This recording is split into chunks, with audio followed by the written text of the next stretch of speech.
Ce matin, nous avons le plaisir d'accueillir Bruno Bachimon, professeur d'informatique et d'épistémologie à l'Université de technologie de Compiègne.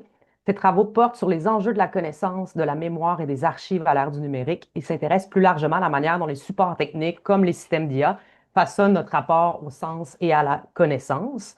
Dans cette intervention ce matin, Bruno Bachimon propose de revenir sur ce qui rend l'IA générative à la fois fascinante et troublante, soit sa capacité à produire du sens. En s'appuyant sur une distinction entre le dire, le dit et le désigné, il montre que ces systèmes opèrent uniquement au niveau du dit, sans véritable prise sur le contexte ou la situation. Donc, merci d'être avec nous ce matin et on vous écoute, Monsieur Bachimon. Très bien. Donc, je vais partager ma présentation. Alors, il faut d'abord que je remette en mode présentateur sur PowerPoint, j'imagine. Et voilà. Et je vais revenir sur mon Zoom.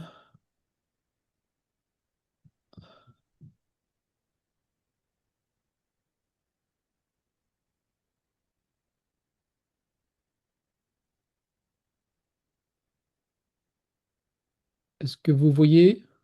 Oui, très bien. Parfait. Bien, écoutez, bonjour à toutes et à tous. Encore une fois, merci de m'accueillir dans ce séminaire et de me retrouver effectivement comme mon meilleur ami, ennemi, collègue, je ne sais pas plus comment le désigner, Marcello, puisque j'ai compris qu'on faisait la séance tous les deux. Je vais essayer de revenir en fait sur quelques questions que je me suis posées à l'occasion de l'IA générative et de vous dire un peu tout le bien et toutes les limites que je vois dans cet outil. Mais vous verrez que ma conclusion, c'est qu'on serait bien bête de s'en passer du fait de potentiel d'invention que l'on peut avoir grâce à ces outils. Alors, ce que je vais essayer d'aborder avec vous, c'est trois points ici. Alors, pof, pof, pof. Voilà. Voilà, vous me voyez le changement de diapositive? Bah, parfait. Donc, je vais essayer de revenir sur déjà quelques évidences à partager ensemble, hein, sur ce qu'on appelle l'IA générative et pourquoi c'est à la fois si intéressant et en même temps pas si nouveau que ça dans l'idée. Après, j'essayais d'aborder les questions de la modélisation et l'énonciation, qui sont deux problèmes qui se posent quand on aborde l'IA et l'IA générative en particulier, et que elle fait l'un et pas sans doute l'autre.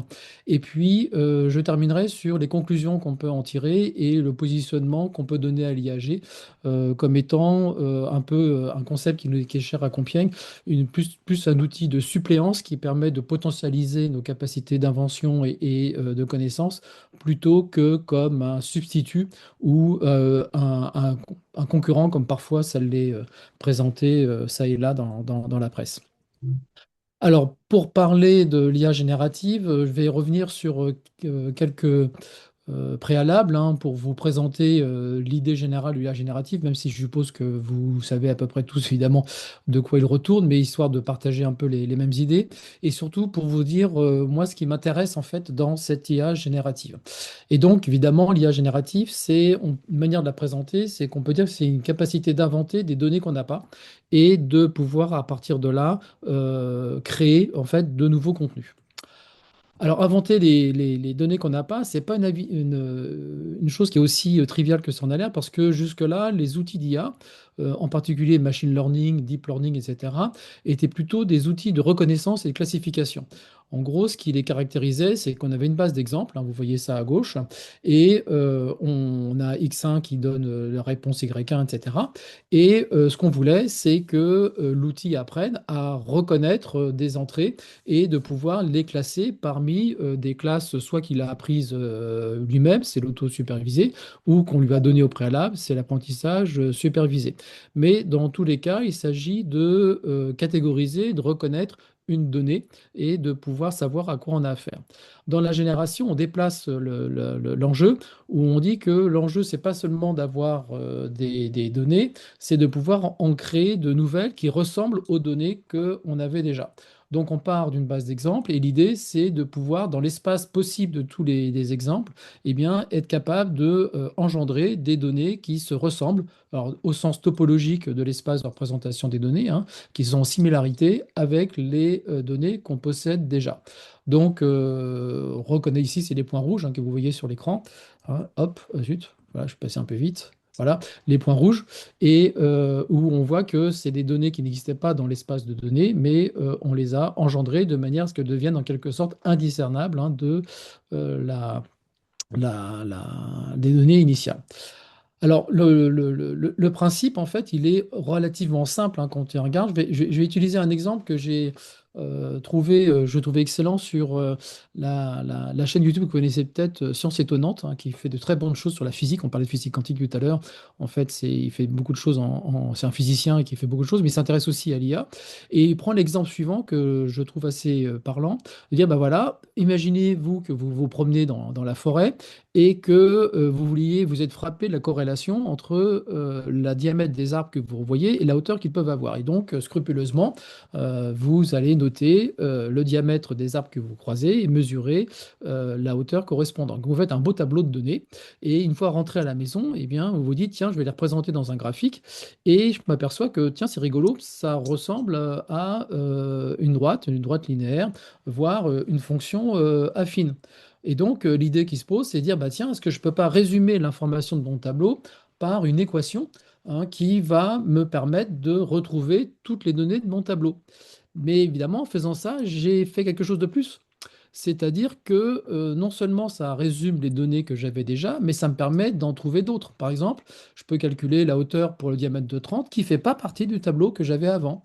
Hein, 30 ne fait pas partie du tableau, comme 22 non plus. Ça me permet de trouver des valeurs où je vais inventer en fait hein, une donnée qui n'existait pas, c'est la corrélation entre 30 et 13,5. Et donc, c'est ça qui est intéressant, c'est que l'équation me permet de représenter l'information du tableau et de trouver des réponses à des questions que le tableau ne savait pas traiter. Mais également, ce qui est aussi un deuxième élément assez important qu'on va retrouver dans l'IA générative, c'est que l'équation permet d'oublier les données. C'est-à-dire qu'on peut résumer toutes les données dont on dispose dans cette représentation abstraite et qui permet du coup de ne plus avoir à prendre en compte les données de départ. Elles sont remplacées littéralement par l'abstraction qu'on en a faite. Donc, ça veut dire que si on extrapole et qu'on veut regarder ce qui se passe pour l'IA générative, en fait, l'IA générative fait exactement la même chose dans le paradigme de la recherche d'informations. En gros, c'est qu'on va remplacer les données par un espace abstrait de représentation. La recherche d'information, hein, vous connaissez tous, hein, c'est quelque chose d'assez simple. C'est on a une question posée par un usager et on veut trouver une réponse en lui fournissant le document qui apporte la réponse. Donc pour ça, on a des outils bon, qui sont connus depuis une quarantaine, cinquantaine d'années, hein, qui ont connu des mutations, mais le principe reste toujours le même. On a des mots-clés qui synthétisent l'information recherchée, c'est le requêtage. On a les documents qui sont décrits en mots-clés qui synthétisent l'information contenue, c'est l'indexation. Et puis après, on va avoir un appariement entre la requête et l'indexation, les mots-clés de la requête et ceux de l'indexation, et on va pouvoir renvoyer les documents indexés par les mots-clés de la requête. Et comment est-ce qu'on fait ça? Eh bien, on va tout simplement avoir un tableau qui va mettre en correspondance, en fait, hein, eh bien, les mots-clés avec tous les documents qui sont indexés par lui. C'est les fameuses tables inverses hein, qu'on a dans les techniques d'indexation. Donc, table inverse que vous avez ici, hop, à droite, hein, où pour un mot-clé, on a les documents qui le contiennent. Si on fait l'analogie avec ce qu'on vient de faire sur les arbres, eh bien, on voit que les requêtes, c'est le mot-clé de la recherche d'information ou le diamètre qu'on avait avant dans le tableau des arbres. Les documents, c'est les réponses qu'on va chercher, donc c'est le contenu de la colonne auteur qu'on avait avant ou de documents qu'on a maintenant. Et la question qui se pose, eh bien, de la même manière que je pouvais abstraire mon tableau de données par une équation, est-ce que je peux abstraire mes tables inverses dans l'indexation par une représentation abstraite qui permettrait d'une part de pouvoir répondre à toutes les questions documentaires, mais surtout aussi de répondre en inventant des données qui n'existent pas dans la base documentaire d'origine. Donc de poser des questions qui sont différentes des index et différentes des mots-clés qui caractérisent les documents de ma base. Et donc, bah, c'est ce qu'on a bien dans l'IA générative, c'est le concept d'espace latent qui permet de représenter de manière abstraite mon ensemble d'informations que j'avais dans mes documents. C'est l'équivalent de la fonction affine que j'avais dans mon tableau de données sur les diamètres et les hauteurs des arbres. Et donc, de la même manière que tout à l'heure, j'avais plus besoin de mes données, ici, je n'ai plus besoin de mes documents. L'espace latent remplace les documents qui vont servir à pouvoir traiter non seulement les données existantes, mais également d'extrapoler dans cet espace les données inventées, engendrées, comme étant ressemblantes aux données d'origine, mais qui ne sont pas les données d'origine. Alors le principe, c'est que c'est un espace vectoriel, mathématique, et assez, en général, les premiers travaux, c'était une dimension 512, qui est assez importante. Là, souvent, maintenant, on entend parler de plusieurs milliers de dimensions. Donc les mots des documents deviennent des points de cet espace. Alors, ce n'est pas vraiment des mots, on va le voir tout de suite, c'est des tokens. Et les questions qui utilisent ces mots vont permettre de calculer des points voisins comme réponse, c'est-à-dire la génération d'autres mots que les documents auraient pu dire, d'autres mots que les documents auraient pu dire, mais qui n'ont en fait pas dit, hein. C'est-à-dire qu'on va pouvoir extrapoler au-delà de ces données. Et donc ça, c'est ça qui est intéressant dans le paradigme de l'IA générative, c'est d'avoir inventé un espace qui permet d'abstraire les données et du coup de s'en passer, de passer des données d'origine, puisque l'espace suffit, par sa représentation mathématique, à pouvoir répondre aux questions qu'on va lui poser. Et donc, d'une certaine manière, présenté de cette manière-là, l'IA générative n'est absolument pas une surprise, n'est absolument pas une rupture, n'est absolument pas une révolution, hein, au sein de l'IA générative. C'est tout simplement l'étape suivante du paradigme de la recherche d'information. Pourquoi? Parce que la recherche d'information s'intéresse depuis toujours à l'information, hein. On avait même un slogan vis-à-vis de nos étudiants en recherche d'information, c'est de dire que ce qui nous intéresse dans les documents, c'est l'information, peu importe la forme du document, peu importe l'auteur du document, peu importe la présentation du document, hein, peu importe le flacon documentaire dès l'instant qu'on a l'ivresse informationnelle, hein, c'est ça l'enjeu. Donc, on s'intéresse à l'information. Et là, eh bien, l'IA générative nous invente un espace, on représente l'information telle qu'on l'a extraite des documents, indépendamment de sa gangue documentaire.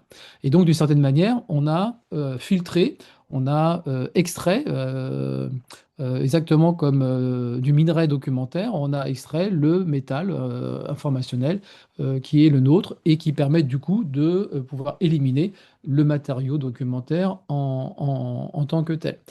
Et donc, bah, de ce fait-là, bah, ce n'est pas vraiment une surprise que la plupart d'entre nous, de nos collègues, bah, utilisent plutôt ChatGPT maintenant que Google. C'est très naturel, c'est normal. C'est que dans le paradigme d'information, l'évolution des moteurs de recherche, c'était de rechercher l'information de les documents, et maintenant, ils recherchent l'information sans les documents, puisqu'on a un espace de représentation qui permet de se passer des documents.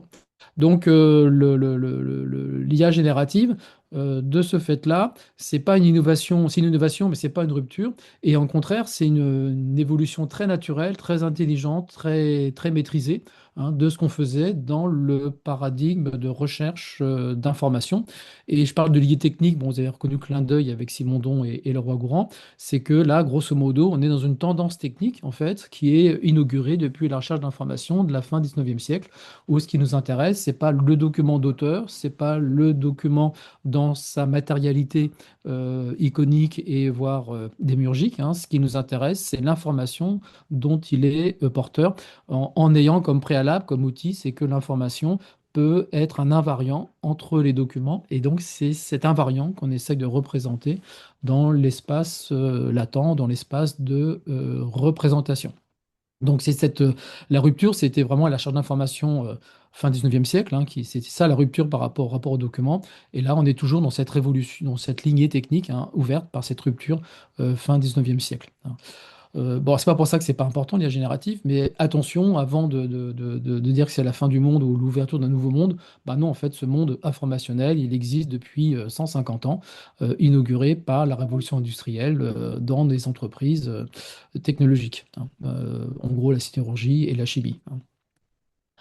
Alors, la mise en œuvre de ce principe d'espace latent représentationnel, alors là, par contre, évidemment, ça commence à être une cuisine assez intense, hein. C'est pour ça que des fois, on est un peu surpris et de la complexité et de l'efficacité obtenue, puisque on va avoir des étapes de codage, décodage, hein, de l'information, c'est-à-dire qu'il va falloir construire cet espace d'information. Donc, on va traduire les documents en tokens, c'est-à-dire qu'on va les détextualiser d'une certaine manière, les décontextualiser, c'est deux termes que je vais réutiliser par la suite, pour en faire des listes de tokens. Alors, ces tokens, je ne traduis pas, littéralement, ça serait jetons, hein. C'est un peu l'équivalent des calculus du calcul, c'est-à-dire des choses qui ne représentent rien en elles-mêmes, sinon le fait qu'elles soient différentes des autres, hein. Donc, en fait, c'est des espaces, c'est des positions dans un espace clos de représentation. Et donc, on a les tokens, souvent c'est de l'ordre de 10 000, mais plusieurs dizaines de milliers maintenant. Et puis, ces tokens, on va les plonger. C'est là, on va retrouver notre espace latent. On va les plonger dans un espace de dimension beaucoup plus petite, c'est 512 ou quelques milliers, pour pouvoir compacter l'information d'une certaine manière et être capable de la manipuler au sein de cet espace de plongement. Et puis à partir de là, bah là on a tout l'algorithmique des réseaux de neurones et avec les mécanismes d'intention des transformers, hein, qui vont venir faire le reste, hein, avec les couches d'encodage et de décodage que je ne vais pas spécialement évoquer ici. Alors par contre, je vous montre quand même la tokenisation, hein. La tokenisation, c'est quand même un outil assez intéressant parce que ça s'adresse à toutes sortes de graphèmes, hein, qui soient des graphèmes alphabétiques, mais également tout ordre graphique, hein, voire traduction de pixels ou de traces sonores, hein, puisqu'on on peut tokeniser les images, comme on peut tokeniser les textes, et on peut tokeniser les sons. Évidemment, le gros avantage de cette tokenisation en quelque sorte universelle, c'est qu'on peut avoir un même espace de plongement, on va retrouver les textes, les images, les sons, c'est-à-dire que l'information comme invariant enfin, comme invariant documentaire, eh bien, c'est aussi un invariant de modalité, hein. C'est qu'on n'est pas condamné à manipuler l'information textuelle si on travaille avec des documents. On peut avoir des informations visuelles et textuelles manipulées dans ce même espace de représentation. Cette tokenisation, bon, ChatGPT 4 en avait 100 000, hein, 100 000 tokens. GPT-2, il n'y en avait que 50 000, donc là ça double. GPT-5, je ne sais pas combien ils en ont, mais bon, vraisemblablement beaucoup plus. Et ce qui est intéressant, c'est que cette tokenisation, c'est pas quelque chose d'absolu, ça dépend des langues. Il y a un apprentissage avec des paramétrages plus ou moins connus et explicites, hein, parce que là, on est toujours dans la grande cuisine interne de ces outils, où on a une transformation des documents en tokens, et c'est ces tokens-là qui vont fournir la base du plongement, c'est-à-dire qu'on va représenter chaque token dans un espace géométrique de taille importante, en général 512, comme je l'ai dit tout à l'heure. Et l'idée, c'est que les dimensions, pardon, de cet espace vont être également apprises par des outils d'apprentissage qui vont permettre de définir quelles sont les valences de chacune de ces dimensions pour pouvoir représenter les tokens qui sont contenus dans le corpus d'apprentissage. Alors là, évidemment, ça ne se fait pas au hasard. Derrière, notamment les outils textuels, vous avez une hypothèse, qui est une hypothèse de la sémantique distributionnelle, qui est assez connue, hein, de celle de Harris des années 50, qui considère que deux mots voisins sont utilisés dans des contextes voisins. Et donc, tous les tokens qui vont être utilisés dans des contextes voisins ou partagés, eh bien, seront représentés de manière proche dans l'espace de représentation. Donc, on a une hypothèse en quelque sorte linguistique, hein, sur les documents que l'on va rencontrer pour pouvoir construire la représentation abstraite dans l'espace latent. Donc, l'input que l'on va avoir, c'est les tokens. Là, par exemple, on a trois tokens. Bon, c'est pas des tokens réalistes, hein, parce que là, ils sont à la fois trop gros. Étudiant ne serait pas qu'un seul token, hein. Mais on a plusieurs tokens, comme je suis étudiant, et on va les représenter par des vecteurs, donc une série de nombres qui vont être des valeurs sur chacune des dimensions. Donc là, vous avez ici quatre dimensions pour l'illustration, mais évidemment, il y en a des centaines de plus, hein. Et l'idée, c'est que chaque token devient un vecteur de cet espace. Et on va retrouver que, comme c'est un espace géométrique, deux tokens voisins représenteront des tokens sémantiquement voisins, hein. C'est-à-dire que la proximité géométrique devient une proximité sémantique. Alors l'avantage de cette approche vectorielle, hein, bon, qui est assez connue, hein, ça remonte à plusieurs dizaines de décennies, hein, c'est que on peut appliquer cette vectorisation à la fois sur les tokens, mais également sur les phrases et sur les documents, hein. C'est-à-dire qu'on peut trouver les documents qui parlent de la même chose ou les phrases qui parlent de la même chose, etc. Alors, un exemple qu'on trouve un peu partout dans les littératures, parce qu'il a l'avantage d'être très pédagogique, même s'il est en partie idéal, c'est de dire que si on a un espace de représentation vectorielle et géométrique, on récupère une manipulabilité algébrique, c'est-à-dire qu'on peut ajouter les vecteurs, on peut les soustraire, on peut les projeter, etc. Et donc, l'idée, c'est que dans cet espace latent, on va représenter quatre tokens, King, Queen, Man et Woman. Eh bien, je peux prendre kin, enlever man, ajouter woman, et je trouve en fait que le vecteur résultant, c'est celui qui est représenté par le point queen, hein.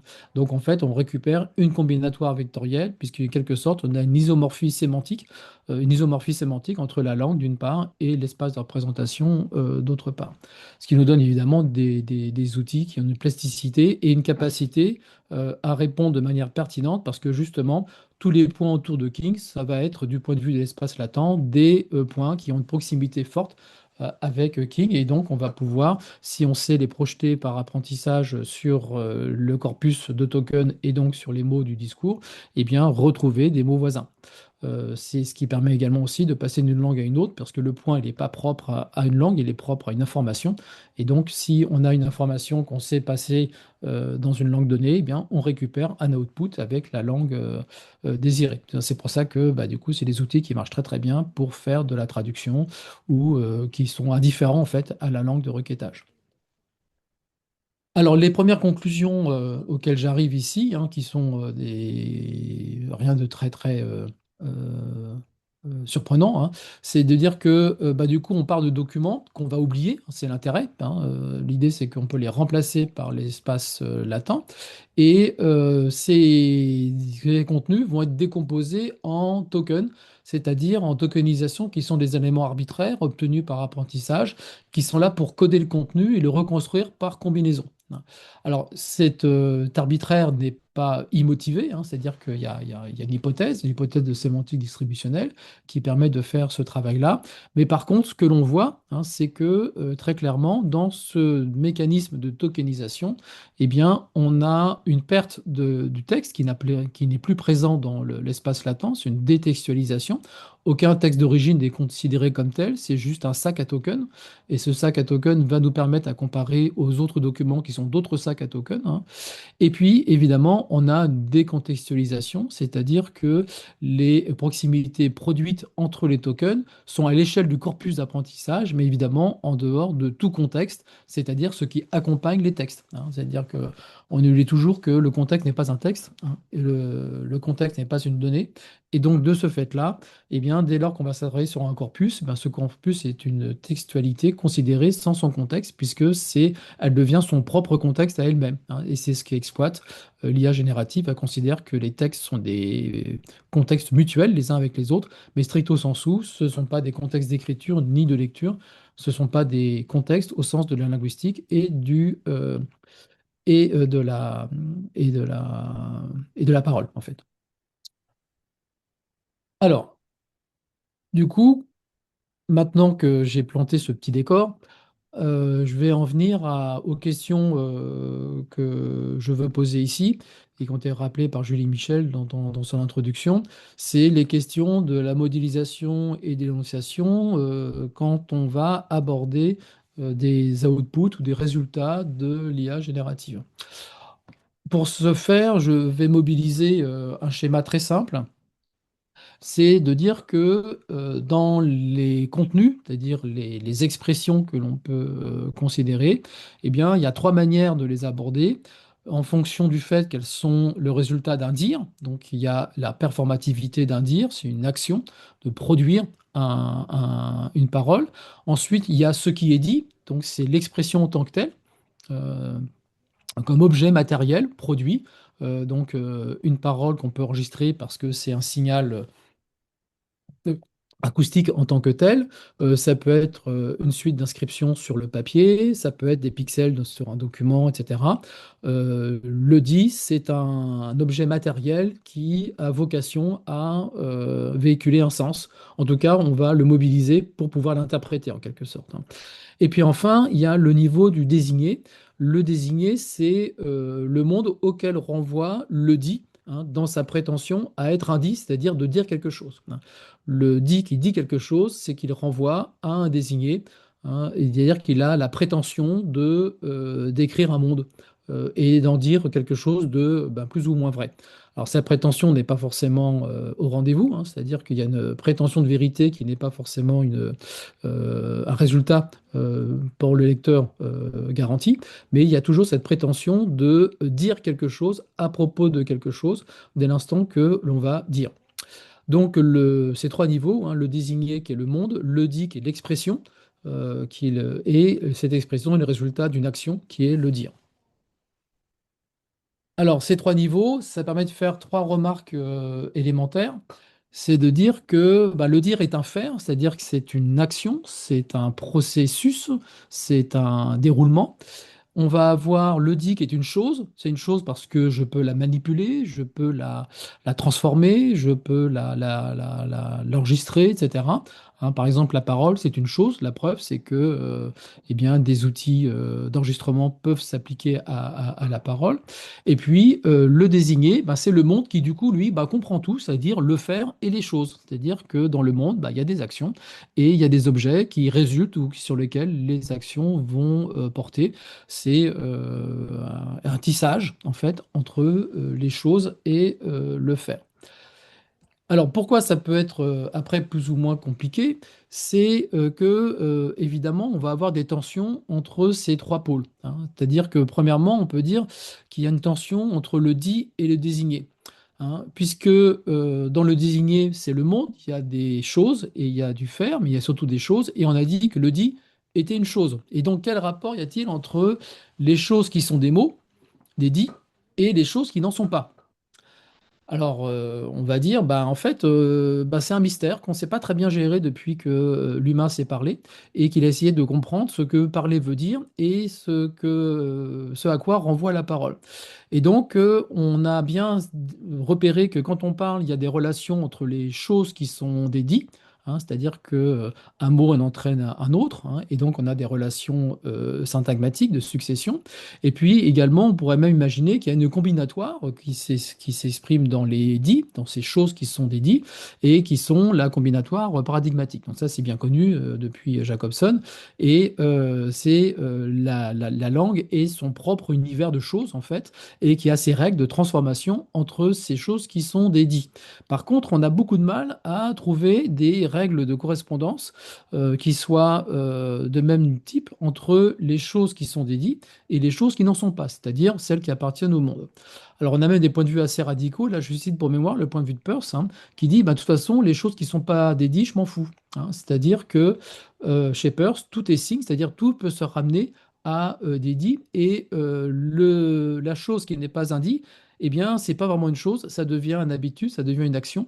Parce que, comme vous le savez, la sémiose chez Peirce, c'est un transfert de signe en signe, et quand elle s'arrête, c'est qu'on sort de l'univers du signe, non pas pour trouver des choses du monde, c'est pour trouver une action dans le monde, hein. C'est-à-dire, c'est un comportement, c'est un faire, et non pas une chose. C'est-à-dire qu'en fait, le monde des dit est clos sur lui-même d'une certaine manière, et qu'on arrive à bien décrire les relations qui existent entre les choses qui sont des dits, mais on a beaucoup de mal à définir quelles sont les relations qui existent entre les choses qui sont des dits et les choses qui n'en sont pas. Alors, on a évidemment le domaine de la sémantique, la pragmatique, qui essaye tant bien que mal de faire le job, mais en fait, on voit très bien qu'il n'y en a aucune qui arrive vraiment de manière convaincante. Et la sémantique logique, formelle, qui fait son travail, ben, elle part d'un monde idéalisé de la syntaxe, dédié, et pour arriver à un monde idéalisé de la sémantique décrite par ce dit. Hein, donc, on part en gros de l'algèbre de la théorie des ensembles pour décrire des objets qui sont la théorie des ensembles. Mais on ne sort pas vraiment d'un monde idéal. Donc ça reste une énigme à part entière, en fait, hein, comment la chose qui est un dit peut renvoyer à une chose qui n'est pas un dit. Deuxième tension, c'est le dit et le dire. Hein. C'est-à-dire que, brutalement, hein, c'est de manière assez triviale, tout dit semble émaner d'un dire. Hein. C'est-à-dire que le dit renvoie une intention qui appelle l'interprétation. C'est pas seulement une simple chose que l'on peut contextualiser en tant que telle, hein, mais c'est une chose qu'on va interpréter, le dit, en fonction qu'il émane, qu'il renvoie, qu'il est situé dans le contexte d'un dire. Mais le dit, on l'a dit tout à l'heure, c'est une chose. Donc, en tant que chose, il pourrait être productible par des fers. Or, bah, il se trouve qu'évidemment, on a un fer qui est particulier, qui s'appelle l'IA générative, qui est capable de produire des choses qui sont des dits. Donc, quel rapport entre le fer qui est un dire et le fer dont le monde du désigné se constitue? Et en particulier, est-ce que tout fer qui produit un dit serait considéré comme étant un dire? Hein, sachant que si on dit cela, c'est ce que j'évoquerai tout à l'heure, ça vient dire que l'IA générative énonce, dit quelque chose quand on va avoir un dit produit par ces calculs. Donc quand ChatGPT me répond, est-ce qu'il y a un dire au-delà du dit que je vais lire sur mon écran? Et comme l'IA générative est bien dans le monde du faire, et que le dire est aussi un faire, eh bien, est-ce que le faire qui est un dire est différent du faire qui est un calcul opéré par l'IA générative? Alors, par rapport à cette distinction en trois pôles et les tensions que je viens d'évoquer, bah, ce qui est intéressant, c'est que bah, l'IA générative va travailler sur les trois pôles, en tout cas sur une manière de brouiller hein, les distinctions qu'on peut faire entre ces trois pôles. Pourquoi? Parce que l'IA va porter sur des choses qui sont des dits, puisqu'elle va les calculer, les produire. Elle part de dits qui sont les textes, elle les abstrait dans l'espace latent, elle est capable de produire d'autres dits, d'autres choses qui sont des dits.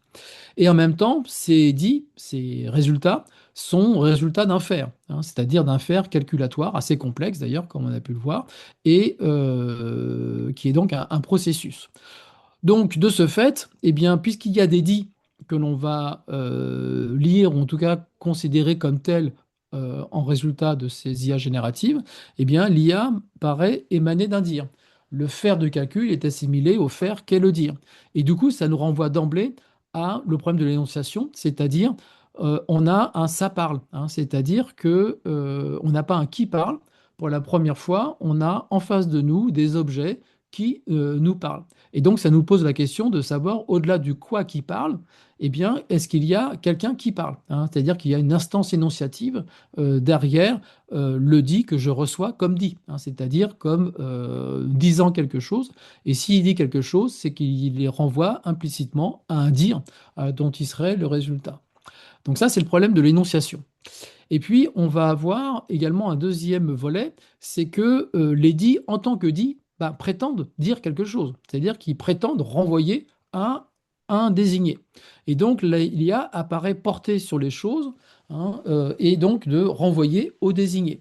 Donc, à ce moment-là, ça renvoie au problème de la modélisation, c'est-à-dire en quoi est-ce que l'IA formalisée dans l'espace latent des IA génératifs qui leur permet de patati patata renvoyer des contenus produits, eh bien, c'est porteur de connaissances. C'est-à-dire, au-delà de faire la synthèse de ce qui a été dit, qu'est-ce que l'IA m'apprend sur ce qui, moi, m'intéresse, c'est-à-dire le monde désigné par ce dit.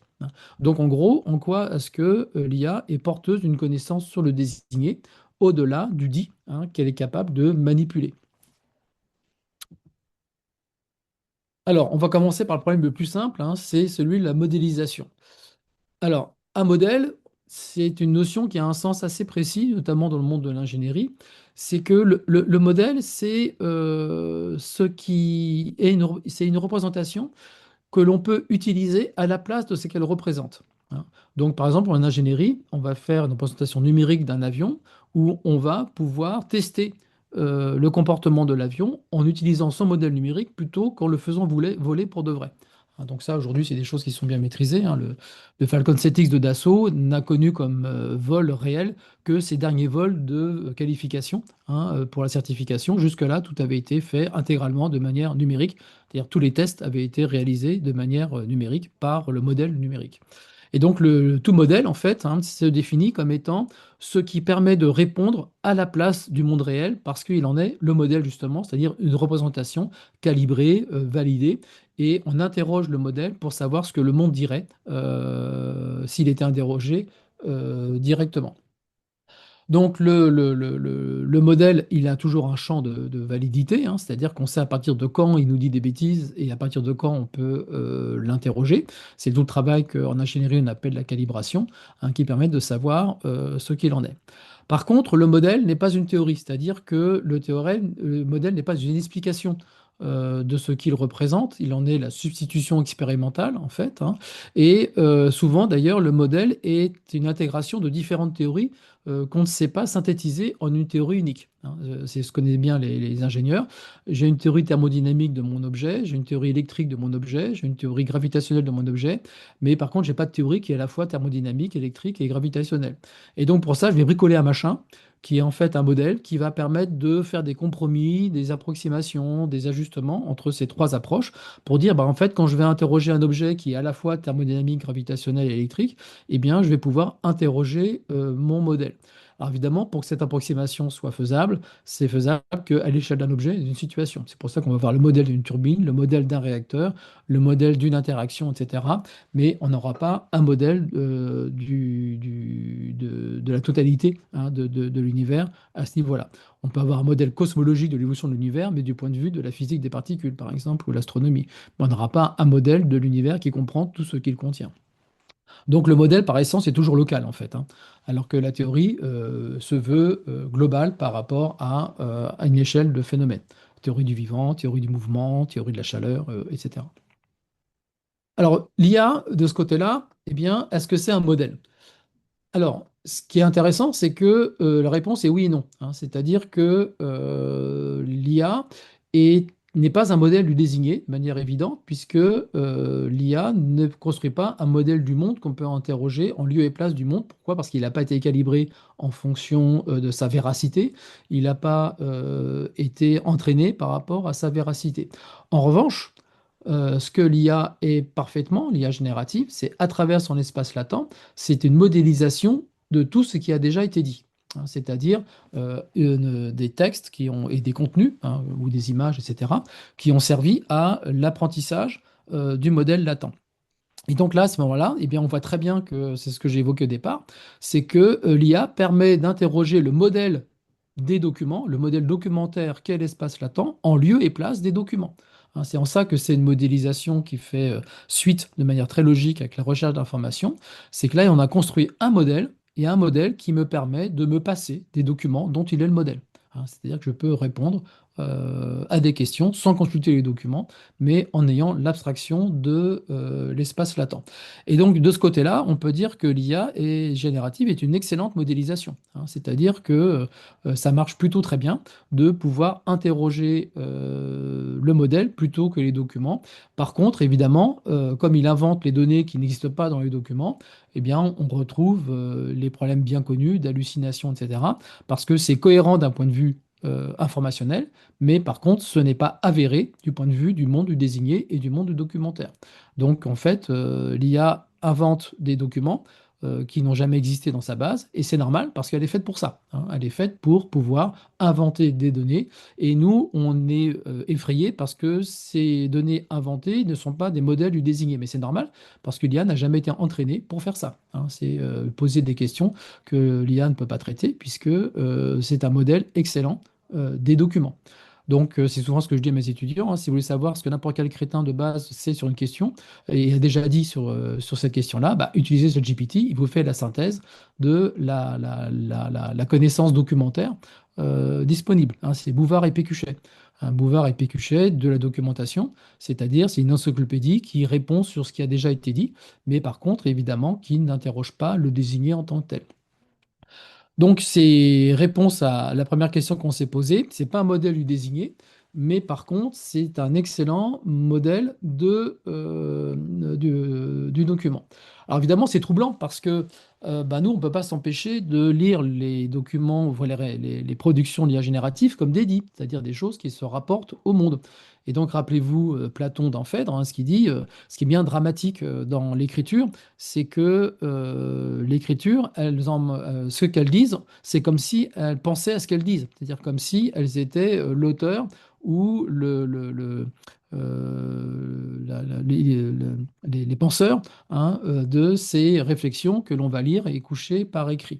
Et donc bah, là aussi, on a un peu la même chose, c'est que quand on voit un résultat de l'IA générative, on a l'impression que ce qu'elle nous dit, elle y pense. Hein. Elle y pense comme les premiers textes de l'écriture selon Platon, donner l'impression que, eh bien, ce que les textes nous disent, eh bien, ils y pensent en nous le disant. Et en fait, évidemment, ce n'est pas le cas, puisque c'est qu'une répétition d'un dit et une manipulation d'un dit. Mais comme on est soumis à cette illusion transcendantale, en fait, on ne peut pas s'empêcher de vouloir comprendre ce que l'on dit et donc ce que l'on lit et de pouvoir rapprocher le dit à un désigné. C'est normal, ça s'appelle lire. Hein. Et donc, de ce fait-là, eh bien, on est dans un hiatus entre un modèle documentaire qu'on utilise comme étant un modèle du désigné. Parce qu'évidemment, à chaque fois qu'on va interroger ChatGPT pour faire sa déclaration d'impôt, c'est qu'on espère bien que ce qu'il va nous dire a un sens par rapport au monde du désigné. Pourtant, il n'y en a pas. C'est un monde du document qui va lui servir à nous donner une réponse que nous allons interpréter comme étant applicable sur le monde du désigné. Euh, alors, l'apprentissage en plus qu'on fait à partir de ces documents est plus ou moins parfait, puisque comme vous le savez, il n'y a pas d'apprentissage parfait, hein, c'est-à-dire des algorithmes d'apprentissage qui assumeraient toutes les situations d'apprentissage. Et donc, ce que l'on retrouve, c'est bien, c'est les problèmes que je ne vais pas aborder ici, mais qu'on connaît assez bien, c'est d'explainable AI, donc l'IA explicative, etc. C'est-à-dire être capable de contrôler ce que dit l'IA du point de vue de son modèle documentaire par rapport aux prétentions qu'on va lui donner d'affirmer des choses sur le monde. Et donc d'avoir en fait un modèle d'explication qui permet d'ajuster la réponse de l'IA par rapport à la véracité qu'on lui impute et qu'on en attend. Alors, deuxième problème, c'est l'énonciation. Alors, l'énonciation, il y a plusieurs manières de le voir. Il y a un point de vue phénoménologique et puis un point de vue structuraliste. Alors, le point de vue phénoménologique, ou même herméneutique, hein, si on renvoie à Heidegger, c'est de dire que l'énonciation est toujours le résultante d'un être qui est jeté dans un monde et qui va s'engager dans ce monde à travers l'énonciation. C'est-à-dire que l'énonciation est un acte d'engagement, d'insertion dans un monde déjà là, dans lequel on va opérer sa présence, on va effectuer sa présence à travers l'énonciation.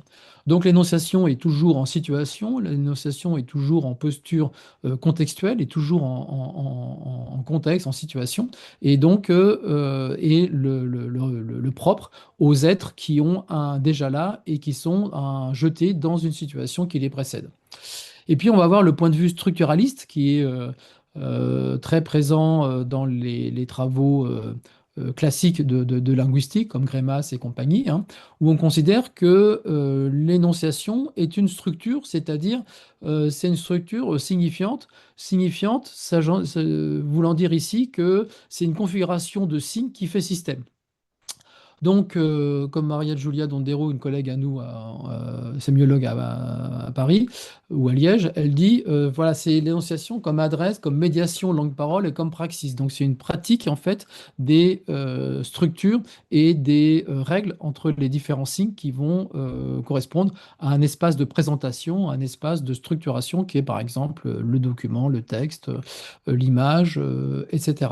Et donc, à ce moment-là, l'énonciation n'est pas le propre d'un engagement, c'est le propre d'un agencement. Hein. C'est l'agencement de position, l'articulation structurelle d'entités qui font énonciation et non pas l'engagement d'un être rejeté dans une situation qui le précède et dans laquelle il prend position par son énonciation.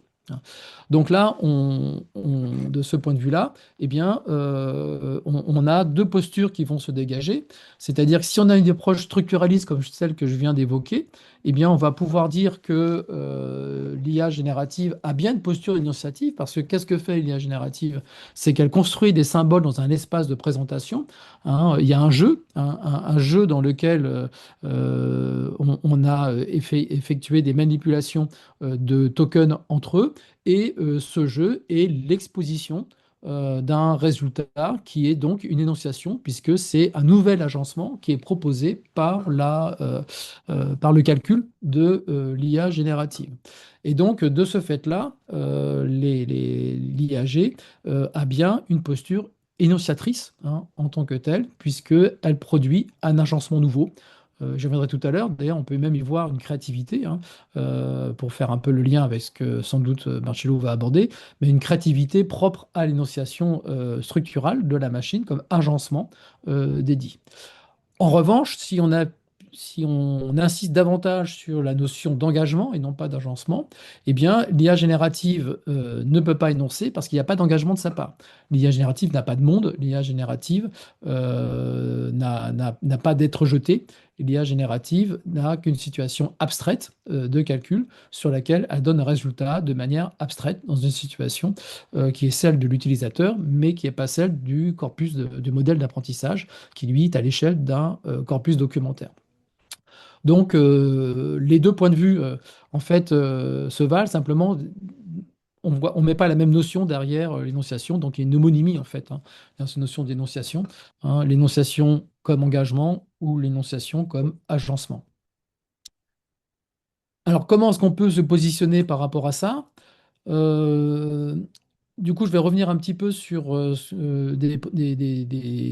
des propriétés propres au calcul, pour voir un peu de quel côté se situe l'IA générative, puisque l'IA générative est un outil calculatoire en fait, hein. Et donc à partir de là, eh bien, on va pouvoir voir dans quelle mesure l'IA générative modélise et énonce. Alors, les deux propriétés qui m'intéressent ici pour envisager l'IA générative, c'est celle à partir du calcul, celle que j'appelle la séparation, et celle que j'appelle la contextualisation, qui serait plutôt d'ailleurs ici la décontextualisation. Alors, la séparation, c'est en fait une notion très simple, puisque c'est la base même du discret. Discretum en latin, ça veut dire séparer.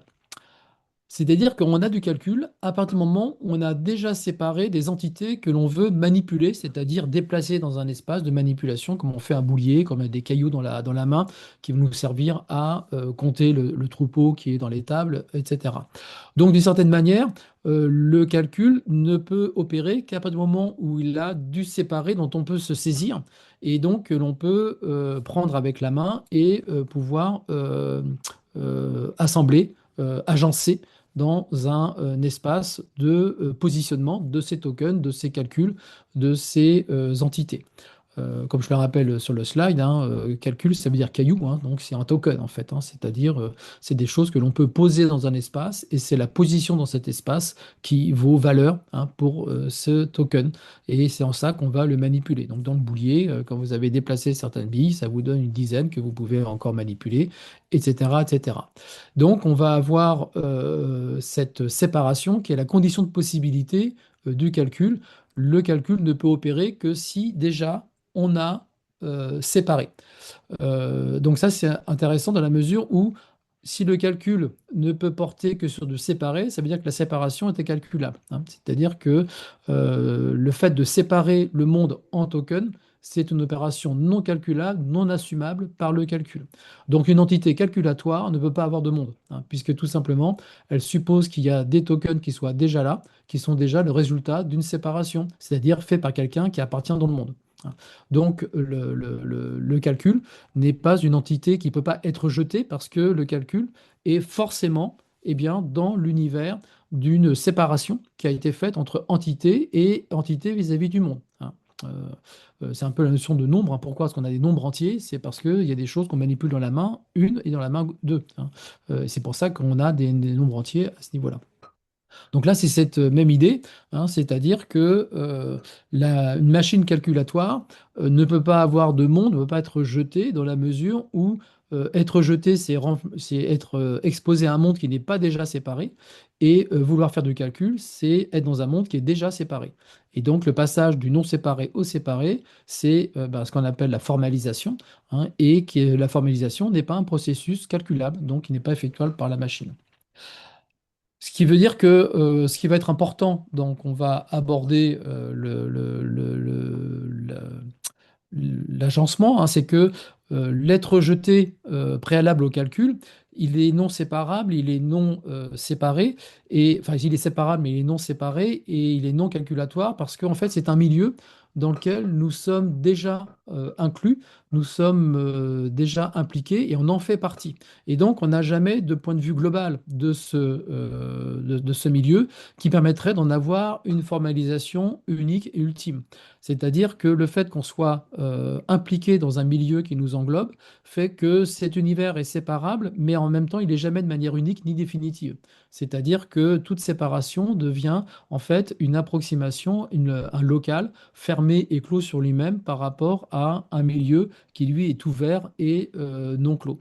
C'est-à-dire qu'aucun calcul n'arrive à modéliser en tant que tel, c'est-à-dire se substituer à un milieu en tant que tel, puisque le milieu n'est pas représentable par sa formalisation. Il y a toujours de l'excès, hein, il y a toujours un horizon qui va échapper au calcul. Alors, et ça, je ne renvoie pas au terme de limitation, mais en fait, Gödel, d'une certaine manière, dit la même chose, hein.